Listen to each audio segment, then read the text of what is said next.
시편 기자는 오늘 본문 9절 말씀에서 청년이 무엇으로 그의 행실을 깨끗하게 하리이까 주의 말씀만 지킬 따름이니이다 라고 말씀을 하였습니다. 이 말씀에 청년이 언급되어 있어서 이 말씀을 대할 때 이 말씀은 청년에게 주시는 말씀이다 이렇게 생각이 먼저 듭니다. 그래서 청년에게 주시는 교훈을 좀 생각해 보면 전도서 11장 9절 말씀을 보면 솔로몬은 이렇게 교훈했습니다. 청년이여 내 어린 때를 즐거워하며 내 청년의 날들을 마음에 기뻐하여 마음이 원하는 길들과 내 눈이 보는 대로 행하라. 그러나 하나님이 이 모든 일로 말미암아 너를 심판하실 줄 알라 라고 말씀을 했습니다. 청년들은 자기가 하고 싶은 일을 하려고 하지요. 마음에 원하는 일들을 하고자 합니다. 눈에 보기에 좋은 것들을 해보고 싶습니다. 또 뭔가 좀 내가 이루어야 되겠다 하는 소망을 가지고 꿈을 가지고 무슨 일인가 해보고 싶습니다. 이렇게 무언가를 하고 싶고 새로운 일에 도전하고 싶고 정말 내가 하고 싶은 일을 한번 해보고 싶고 하는 이런 것들, 그것은 나쁜 것이 아니지요. 그런데 솔로몬이 하신 경고의 말씀은 매우 중요한 말씀입니다. 그러나 하나님이 이 모든 일로 말미암아 너를 심판하실 줄 알라. 청년의 때 하고 싶은 일이 많은데 그 하고 싶은 일을 하는 것은 청년들이 정말 도전하는 것을 할 수 있는 일이죠. 그런데 그렇지만은 하나님이 심판하신다는 걸 알고 행하라는 거예요. 그러니까 내가 좋다고 막 해서는 안 된다는 거죠. 내가 저것이 하고 싶은 일이야 하고 한다고 해서 청년의 때니까 뭐 그 말만도 하지 이렇게 이해되는 일이 아니라는 겁니다. 하나님 앞에서는 그러나 하나님이 너를 심판하실 줄 알라 라는 이 말씀을 잊지를 말아야 하는 것이에요. 그래서 어떤 일을 하든지 먼저 하나님 앞에 이것이 받은 것인지를 생각하고 그리고 하늘 뜻을 따르는 이런 삶을 사는 것이 믿는 청년의 모습이어야 한다 하는 것을 이렇게 깨닫게 됩니다. 솔로몬은 전도서 12장 1절로 2절에서도 또 이렇게 말했어요. 너는 청년의 때에 너희 창조주를 기억하라. 곧 공고한 날이 이르기 전에 나는 아무 낙이 없다고 할 해들이 가깝기 전에 해와 빛과 달과 별들이 어둡기 전에 비 뒤에 구름이 다시 일어나기 전에 그리하라. 청년들에게 주시는 권면은 청년의 때에 너희 창조주를 기억하라는 겁니다. 더 늦기 전에, 나중에 공고한 날이 이르기 전에, 나는 아무 낙이 없다고 할 해가 가깝기 전에. 이 말씀은 나이가 많이 들어서 이제 나는 힘이 없구나, 나는 낙이 없구나, 나는 정말 이 땅에 소망이 없구나 막 이런 생각이 들기 전에 청년의 때에 창조주를 기억하라는 그러한 교훈의 말씀인 거죠. 그래서 솔로몬이 청년에게 주시는 교훈의 말씀은 하나님을 두려워하라는 거예요. 그리고 하나님을 기억하라. 창조주 하나님을 기억하라. 너의 창조주 하나님을 기억하라 라는 말씀인 거지. 사도 바울께서는 젊은 주의 종인 디모데에게 교훈하셨어요. 디모데후서 2장 22절 말씀을 보면 또한 너는 청년의 정욕을 피하고 주를 깨끗한 마음으로 부르는 자들과 함께 의와 믿음과 사랑과 화평을 따르라 라고 말씀을 했습니다. 디모데 주의 종입니다. 신실한 주의 종인데 그에게 사도 바울께서 권면하시면서 너는 청년의 정욕을 피하라 라고 말씀했어요. 역시 주의 종도 젊으니까 청년의 정욕을 피하라는 말씀을 주신 거예요. 청년은 정욕대로 살 가능성이 상당히 높기 때문인 거지. 그러니까 청년의 정욕을 피하라고 말씀하시면서 주를 깨끗한 마음으로 부르는 자들과 함께, 주를 부르는 자들, 그것도 깨끗한 마음으로 주를 부르는 자들과 함께 의와 믿음과 사랑과 화평을 따르라 라고 디모데에게 훈계를 하신 겁니다. 이와 같이 청년들에게 주시는 교훈들을 보면 청년들 정말 하나님을 경외하고 하나님 뜻을 순종하고 믿음으로 살아야 될 것에 대해서 권면을 하신 거죠. 창조주를 기억하라는 아주 중요한 교훈이 청년들에게 있습니다. 그런데 본문 9절 말씀을 대할 때 이 청년이라는 단어, 이 청년이라는 이 단어에다가 강조점을 두는 것이 아니라 그 다음 말씀, 무엇으로 그의 행실을 깨끗하게 하리까? 무엇으로 행실을 깨끗하게 했습니까? 라는 이 질문에 강조점을 두고 읽는다면 이 말씀은 청년뿐만 아니라 우리 모두에게 주시는 말씀이기도 합니다. 본문의 말씀을 이 30대 청년들에게 주시는 말씀으로만 생각하지 말고 나에게도 주시는 말씀이다 라는 것을 우리가 깨닫고 은혜 받으시기를 주님의 이름으로 축원드립니다. 오늘 이 시간에는 청년이 무엇으로 그 행실을 깨끗하게 하리까 하는 질문을 던졌던 시편 기자가 어떤 답을 그는 가지고 있었는가, 무엇으로 우리 행실이 깨끗해질 수 있는가 라는 질문에 스스로 자기가 답을 갖고 있는데 그 답이 무엇이었는지 우리가 함께 생각하고 오늘날 우리 그리스도인들은 어떠해야 되는지에 대해서 함께 생각하면서 은혜를 나누고자 합니다. 실제로 시편 기자는 그 답을 주의 말씀에서 찾았음을 알 수가 있습니다. 본문 9절 말씀을 다시 보면 시편 기자는 청년이 무엇으로 그 행실을 깨끗하리까? 주의 말씀만 지킬 따름이니이다 라고 말씀을 했습니다. 이 말씀에서 그는 주의 말씀만 지킬 따름이다라고 주의 말씀으로 말미암아 자신의 행실이 깨끗하게 될 수 있다, 또 자신이 깨끗하게 살 수 있다라는 그러한 믿음을 갖고 있음을 말씀하고 있어요.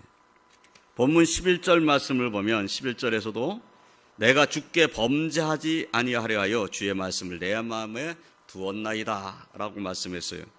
그는 하나님께 범죄하지 않고 살려면 하나님 말씀이 내 마음에 있어야 한다는 믿음을 가지고 말씀을 마음에 두고 산다고 고백하고 있는 겁니다.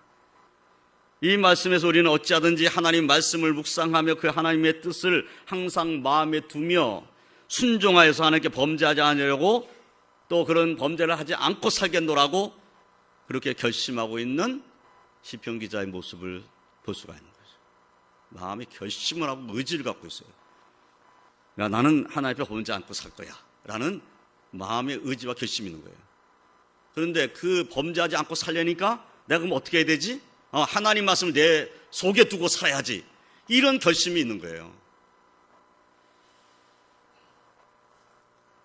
이와 같은 결심이 우리에게 있어야 될 줄 믿습니다.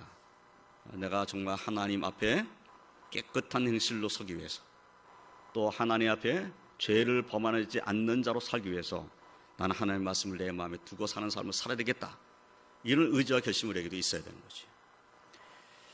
또한 시편 기자는 본문 13절로 14절에서는 이렇게 말했어요. 주의 입의 모든 규례들을 나의 입술로 선포하였으며 내가 모든 재물을 즐거워한 같이 주의 증거들의 도를 즐거워하였나이다. 예, 재물을 즐거워한 같이 주의 증거들의 도를 즐거워합니다. 즐거워한다, 주의 도를 즐거워한다, 그런 말씀을 했어요. 본문 15절로 16절 말씀에도 내가 주의 법도들을 작은 소리로 읊조리며 주의 길들에 주의하며 주의 율례들을 즐거워하며 주의 말씀을 잊지 아니려 하리다. 역시 결심이에요. 하나님의 말씀을 내가 작은 소리로 읊조리겠습니다. 말씀을 계속 내가 읊조리겠다는 거예요. 그리고 주의 길들에 주의하고 하나님께서 원하신 길을 가겠다는 말씀이죠. 주의 율례들을 즐거워하고 그리고 주의 말씀을 잊지 않겠습니다. 하나님 말씀을 잊지 않겠습니다. 이런 믿음의 고백을 가지고 살기를 원했다 하는 겁니다. 특별히 내가 모든 재물을 즐거워한 같이 주의 증거들의 도를 즐거워하였습니다 라는 이 말씀은 그가 얼마나 주의 말씀을 즐거워하고 있는가 하는 것을 잘 표현한 말씀인 거죠. 사람들은 재물을 좋아하잖아요. 그 재물을 즐거워하고 좋아하는 것처럼 나는 하나님 말씀을 즐거워했다, 그런 말씀이에요. 저와 성도들도 주의 말씀을 순종하며 살겠다고 하는 그런 믿음, 그러한 결심, 그런 의지가 우리에게 있어서 하나님 우리도 말씀을 지키며 살겠습니다. 말씀을 내 마음에 두고 살겠습니다. 말씀을 즐거워하며 살겠습니다. 이런 믿음으로 하나님께 영광 올려드시길 주님의 이름으로 축원드립니다. 우리가 하나님 앞에서 깨끗한 행실로 살기로 원한다면 우리 역시 하나님의 말씀을 지켜야 합니다. 그 말씀을 삼하며 즐거워해야 합니다. 그리고 그 말씀대로 살기 위해서 하나님을 의지하며 기도하고 하나님의 인도하심을 받는 자가 되어야 합니다. 이런 모습으로 하나님 앞에 정결한 마음으로 깨끗한 심령으로 나아가고 하나님께 영광 올려드리시기를 주님의 이름으로 축원드립니다. 두 번째로 시편 기자는 전심으로 하나님을 찾고 의지하였음을 말씀하고 있습니다. 시편 기자는 본문 10절에서 내가 전심으로 주를 찾았사오니 주의 계명에서 떠나지 말게 하소서 하고 기도하고 있어요. 하나님을 찾으며 기도하고 있는 시편 기자의 모습입니다. 그는 전심으로 하나님을 찾았습니다. 그리고 전심으로 하나님을 찾는 자신을 하나님의 계명에서 떠나지 말게 하소서 하고 기도하고 있어요. 여기서 우리는 행실을 깨끗하게 하는 삶이라는 것은 하나님을 찾는 삶, 그리고 하나님 말씀을 떠나지 아니한 삶을 의미한다 하는 것을 우리가 깨닫게 되는 것이죠. 예, 하나님을 전심을 찾고 있으면, 그리고 그 하나님 말씀을 떠나지 않는 삶을 살면 그 사람이 하나님 앞에 깨끗한 심령으로 사는 거죠. 이 시편 기자는 그렇게 되기를 원했다는 겁니다. 그래서 이 말씀을 다시 보면 이 말씀을 우리는 또한 주를 찾는 자들을 만나 주시는 분이 하나님이시다, 이 사실을 깨닫게 되죠. 내가 전심으로 주를 찾았습니다. 찾았는데 그 찾는 사람을 하나님께서 만나 주셔야 그 찾음이 열매를 맺는 거죠. 하나님이 찾아주셔야 되는 거죠. 주의 계명에서 떠나지 말게 하소서 하고 기도하고 있는데, 주의 계명에서 떠나지 말게 하소서 기도하는 그 기도에 응답하셔서 이 기도하는 시편 기자를 주의 말씀 떠나지 않도록 붙잡고 인도하실 분은 하나님이시라는 겁니다. 그러니까 시편 기자는 먼저 자신의 의지 그리고 자신의 결심을 얘기를 했어요. 그런데 시편 기자는 자신의 의지와 결심만으로는 안 된다는 것을 알고 있는 겁니다. 하나님을 찾고 하나님을 의지하고 하나님의 인도하심을 받아야 된다고 하는 그러한 확신이 그에게 있었어요. 그러니까 내 의지와 내 결심만으로는 안 된다. 내가 깨끗하게 살고 싶은 의지와 결심이 있지만은 그것 갖고 내가 깨끗한 삶을 사는 것은 아니다. 하나님께서 나를 만나주시고 하나님께서 나와 함께 하시고 나를 지켜주셔야만 된다라는 그런 믿음을 갖고 하나님 앞에 기도하고 있는 것입니다. 로마서 9장 15절로 16절까지의 말씀을 보면 사도 바울께서는 이렇게 말씀했어요. 모세에게 이르시되 내가 긍휼히 여길 자를 긍휼히 여기고 불쌍히 여길 자를 불쌍히 여기리라 하셨으니 그런즉 원하는 자로 말미암도 아니요 다른 박질하는 자로 말미암도 아니요 오직 긍휼히 여기시는 하나님으로 말미암이니라 라고 말씀했습니다. 이 말씀에서 하나님의 은혜 가운데 거하는 삶을 사는 것, 구원받은 하나님 백성으로 사는 것은 자신의 노력만으로 되는 것이 아님을 말씀하고 있다 하는 것을 깨닫게 됩니다. 하나님께서 긍휼히 여길 자를 긍휼히 여겨주시고 불쌍히 여길 자를 불쌍히 여기신다는 거예요. 원하는 자로 말미암이 아니고 다른 박제하는 자로 말미암이 아니라 불쌍히 여겨주신 하나님으로 말미암는다. 그러니까 주권이 누구에 있는가? 하나님께 있다는 거예요. 내가 하나님을 찾는 것, 내가 하나님을 찾고 하나님을 의지하는 것조차도 사실은 하나님이 나를 불쌍히 여겨주셨기 때문인 겁니다.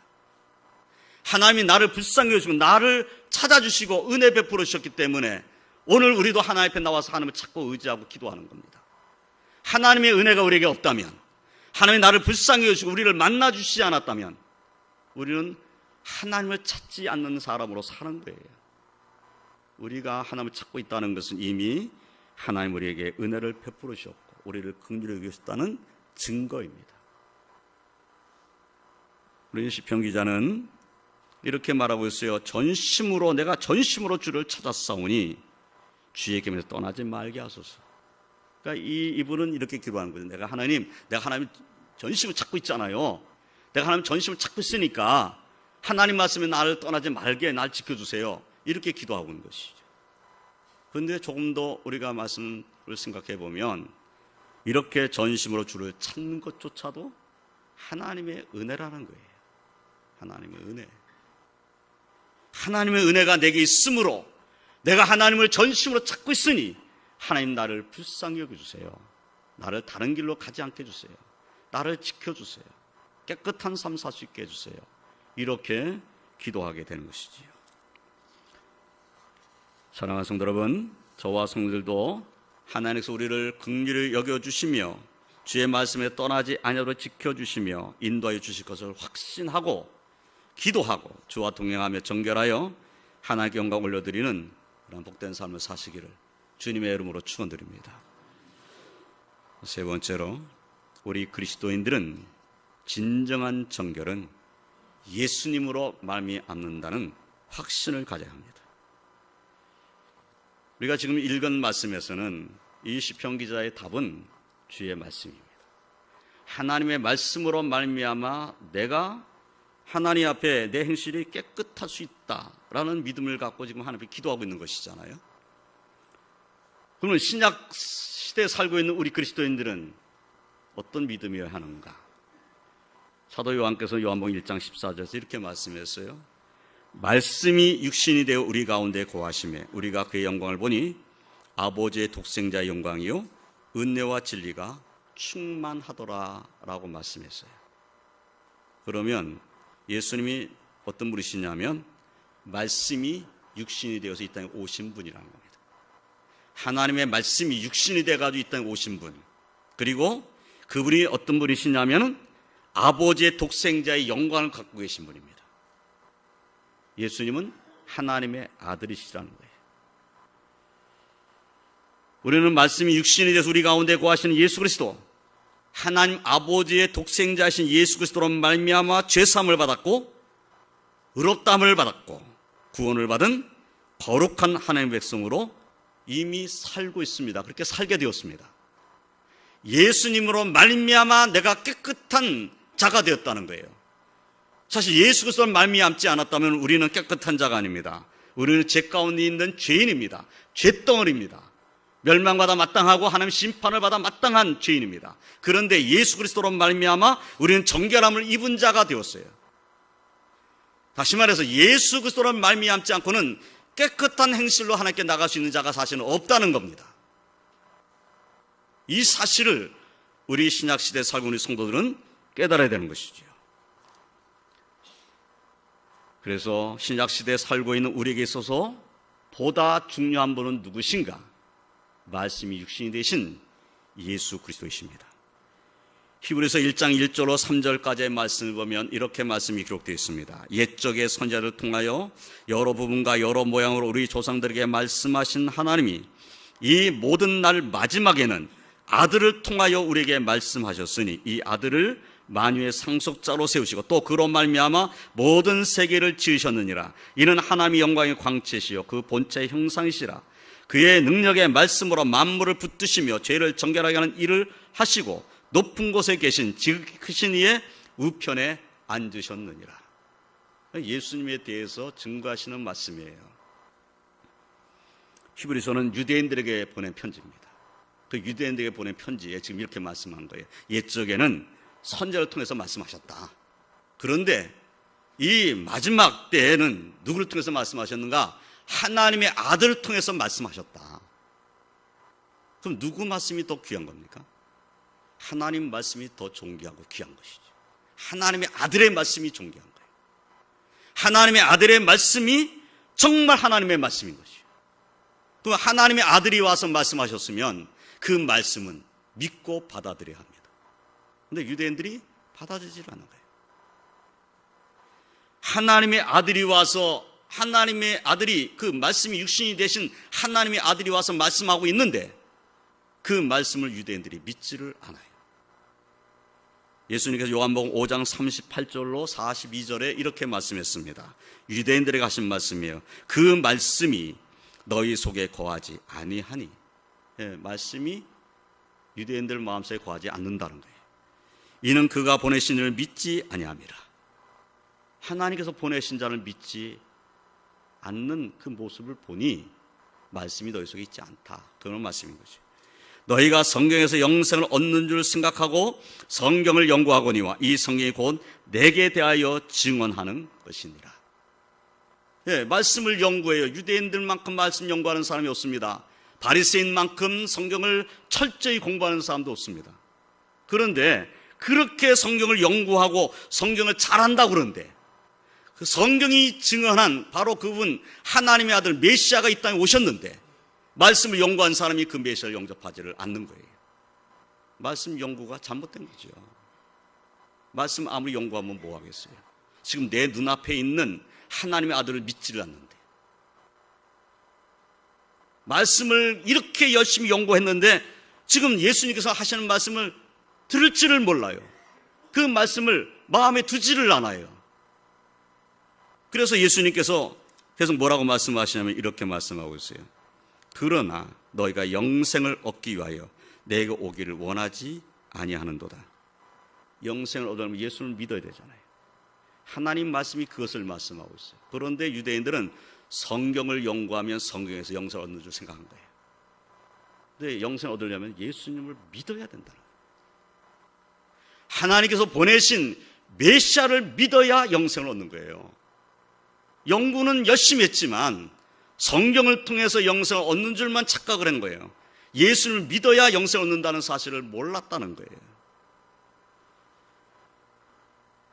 그래서 예수님께서 또 말씀하십니다. 나는 사람에서 영광을 취하지 아니하노라. 다만 하나님을 사랑하는 것이 너희 속에 없음을 알았노라.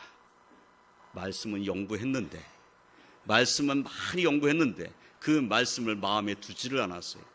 그 말씀을 순종해서 하나님의 아들을 영접하지 아니했어요. 그래서 예수님의 결론은 무엇인가? 너희 속에 하나님의 말씀이 없으니 너희들은 하나님을 사랑하는 것이 아니다. 이렇게 결론을 내신 거예요. 말씀을 연구했는데 하나님을 사랑함이 그들에게 없다고 주님께서 분명하게 말씀하신 거예요. 하나님의 말씀이 그 속에 있는 사람들은 말씀을 믿고 순종합니다. 그리고 진정으로 하나님의 말씀을 순종하는 사람이라면 당연히 예수님을 영접할 것입니다. 그러나 그렇지 아니하다면 예수님의 말씀과 같이 그 속에 말씀이 거하지 않은 것이며 하나님을 사랑하는 것이 그의 속에 없는 것입니다. 예수님의 기도를 담은 요한복음 17장을 보면 요한 17장 전체가 다 예수님의 기도입니다. 그래서 요한복음 17장은 예수님의 대제사장의 기도다 이렇게 별명이 붙여져 있습니다. 그 기도 가운데 요한복음 17장 16절로 19절까지의 말씀을 보면 예수님께서 제자들을 위해서 기도하시는 내용이 나오죠. 내가 세상에 속하지 아니한 같이 그들도 세상에 속하지 아니하였사옵나이다. 그들을 진리로 거룩하게 하옵소서. 아버지의 말씀은 진리니이다. 아버지가 나를 세상에 보내신 것 같이 나도 그들을 세상에 보내었고 또 그들을 위하여 내가 나를 거룩하게 하오니 이는 그들도 진리로 거룩함을 얻게 하려 함이니이다. 예수님께서 제자들을 위해서 제자들의 거룩함을 위해서 기도하고 계신데 그 거룩함을 위해서 기도하시면서 하나님께 뭐라고 지금 기도하고 계십니까? 그들을 진리로 거룩하게 하옵소서. 아버지의 말씀은 진리니이다. 그럼 예수님께서 제자들이 거룩하게 되는 것, 깨끗한 하나님 백성으로 되게 되는 것, 그것은 진리로 된다. 하나님의 말씀으로 된다. 아버지의 말씀으로 된다 하는 것을 지금 확신하고 기도하고 계신 거죠. 진리로 거룩함을 얻게 하려고 기도하고 계시다는 사실을 우리가 볼 수가 있습니다. 우리는 진리 곧 하나님의 말씀으로 말미암아 거룩한 자가 됩니다. 우리는 길이요 진리요 생명이신 예수 그리스도로 말미암아 거룩한 자, 마음이 정결한 자, 그리고 하나님의 사랑 가운데 거하는 자가 됩니다. 이 사실 확신하시길 주님의 이름으로 축원드립니다. 정말 하나님의 말씀을 마음에 두기를 원하고 그 말씀을 마음에 둔 사람이란다면 당연히 예수 그리스도를 믿음으로 거룩한 하나님의 백성으로 살아야 되는 것이죠. 그런데 말씀을 연구했는데 예수를 믿지 않고 있다? 그러면 그 사람은 깨끗한 사람이 아닙니다. 물론 세상 사람들에게는 저 사람은 존경받을 만한 사람이야. 저 사람은 참 우리와는 좀 달라. 이런 소리 들을 수 있습니다. 그런데 예수를 믿지 않으면 하나님이 보실 때는 아무것도 아닙니다. 왜냐하면 예수님을 믿지 않으면 죄사함 받을 수 없기 때문입니다. 죄사함을 받지 않았다면 그 사람은 더러운 사람입니다. 이것을 우리는 언제나 잊지 말아야 됩니다. 우리가 무엇으로 깨끗함을 얻습니까? 우리가 우리 행실을 무엇으로 깨끗함을 얻게 되겠습니까? 하나님 말씀으로 됩니다. 그리고 예수 그리스도로 말미암아 되는 것입니다. 분명히 기억할 것은 말씀이 육신되어 이 땅에 오신 예수 그리스도로 말미암아 우리가 깨끗한 자가 된다는 사실을 확신해야 된다는 것입니다. 사도 베드로께서는 베드로전서 1장 14절로 16절에서 너희가 순종하는 자식처럼 전에 알지 못할 때에 따르던 너희 사욕을 본받지 말고 오직 너희를 부르신 거룩한 이처럼 너희도 모든 행실에 거룩한 자가 되라. 기록되었으되 내가 거룩하니 너희도 거룩할지어다 하셨느니라. 예, 그렇습니다. 우리를 부르신 분이 거룩한 분이십니다. 그분이 내가 거룩하니 너희도 거룩하라 이렇게 말씀했어요. 예, 저와 성도의 삶이 예수를 믿는 믿음 안에서 거룩한 하나님 백성의 삶이 되시길 주님의 이름으로 축원드립니다. 사도 바울께서는 에베소 1장 7절에서 우리는 그리스도 안에서 그의 은혜의 풍성함을 따라 그의 피로 말미암아 속량 곧 죄사함을 받았느니라 라고 말씀했어요. 그렇습니다. 예수 그리스도 안에서 예수님 피로 말미암아 죄사함을 받았습니다. 우리가 예수님의 피로 말미암아 죄사함을 받지 않았다면 우리는 하나님 앞에 감히 얼굴을 들고 나갈 수가 없는 죄인입니다. 죄인이 하나님을 만나러 갈 수 없어요. 예수를 믿음으로 우리는 하나님 앞에 죄사함 받은 하나님 백성으로 비록 우리의 삶의 모습은 연약하고 부족하지만은 예수 그리스도의 보혈을 의지하고 하나님께 우리는 당당히 나갈 수 있음을 성경이 분명히 말씀했어요. 예수를 믿는 믿음으로 그 말씀을 의지하는 믿음으로 깨끗한 심령으로 하나님께 나아가는 성도의 삶을 사시기를 주님의 이름으로 축원드립니다. 우리는 하나님 말씀으로 말미암아 거룩하여집니다. 하나님의 말씀의 증언을 받은 하나님의 아들 예수 그리스도를 믿음으로 말미암아 참된 정결을 얻게 됩니다. 하나님의 말씀을 순종하되 오직 주님 예수 그리스도를 믿는 믿음 가운데 거하며 하나님 은혜 가운데 거하고 감사하고 그리고 정결한 모습을 하나님께 영광 올려드림으로 축복의 삶을 사시기를 주님의 이름으로 축원드립니다. 이제 말씀을 정리하겠습니다. 무엇으로 우리 행실을 깨끗하게 하리까 하는 물음과 더불어 시편 기자는 그 답을 주의 말씀에서 찾았습니다. 그리고 전심으로 하나님을 찾고 하나님을 의지했습니다. 그러므로 우리는 하나님의 말씀을 항상 사모하며 살고 하나님의 말씀을 마음에 두고 그 말씀을 순종하며 살고 하나님의 말씀으로 말미암아 행실이 깨끗해져서 하나님께 영광 올려드리는 삶을 우리도 살아야 할 줄로 믿습니다. 하나님 말씀으로 내가 거룩해진다. 하나님 말씀으로 내 행실이 깨끗해진다. 이 믿음이 우리에게 있어야 되는 거죠. 그런데 보다 더 중요한 분은 예수 그리스도이십니다. 예수 그리스도로 말미암아 우리는 제사함받아 진정한 정결함에 이르게 됩니다. 주님의 인격을 닮아가는 믿음의 삶을 통해서 우리의 행실은 더욱더 깨끗하여져 가게 됩니다. 이 사실을 우리가 확신하고 말씀이 육신되어 이 땅에 오신 예수 그리스도 그분을 믿고 그분의 인격을 닮아가는 저와 성도님이 되시길 주님의 이름으로 축원드립니다. 저와 성도님들은 하나님 말씀을 귀히 여기며 묵상하며 순종하는 삶을 살되 오직 예수를 믿는 믿음으로 말미암아 죄를 사함받은 정결한 하나님 백성으로 깨끗한 행실로 하나님 아버지께 영광 올려드리며 사시기를 주님의 이름으로 축원드립니다. 기도하겠습니다. 하나님 감사합니다. 우리는